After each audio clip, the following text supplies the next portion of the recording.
एक गांव में एक साधु रहा करता था। वह जब भी नाचता था बारिश होती थी। इसलिए गांव के लोगों को जब भी बारिश की जरूरत होती थी तब गांव के लोग उस साधु के पास आते और उनसे अनुरोध करते कि वह नाचे और जब साधु नाचने लगता तो बारिश जरूर होती थी। कुछ दिनों बाद चार लड़के शहर से गांव घूमने आए। जब उन्हें यह बात पता चली कि किसी साधु के नाचने से बारिश होती है तो उन्हें यकीन नहीं हुआ। अपनी पढ़ाई लिखाई के घमंड में उन्होंने गाँव वालों को चुनौती दे दी कि अगर हम भी नाचेंगे तो बारिश होगी और अगर हमारे नाचने से बारिश नहीं हुई तो साधु के नाचने से भी बारिश नहीं होगी। अगले दिन सुबह सुबह गांव वाले उन चार लड़कों को लेकर साधु के कुटिया के पास पहुंचे। गांव वालों ने साधु को सारी बात बताई। फिर उन लड़कों ने नाचना शुरू किया। पहले लड़के ने नाचना शुरू किया। आधा घंटा बीत गया। फिर वो लड़का थक कर बैठ गया पर बादल नहीं दिखे। कुछ देर बाद दूसरे लड़के ने नाचना शुरू किया और एक घंटा बीत जाने के बाद वो भी थक कर बैठ गया। बाकी दोनों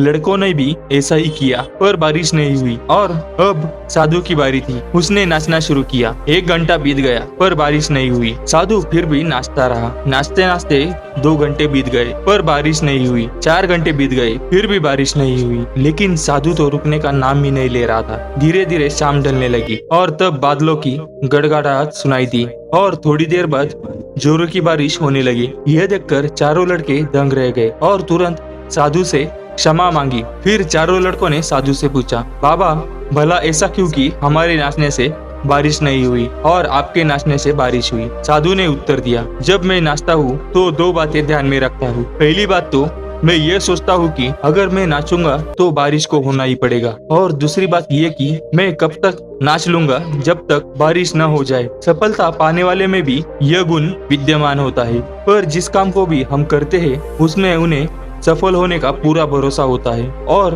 वो तब तक उस काम को करते हैं जब तक कि उसमें सफल ना हो जाए। इसलिए अगर हमें सफलता हासिल करनी है तो हमें भी उस साधु की तरह अपने लक्ष्य को प्राप्त करना होगा।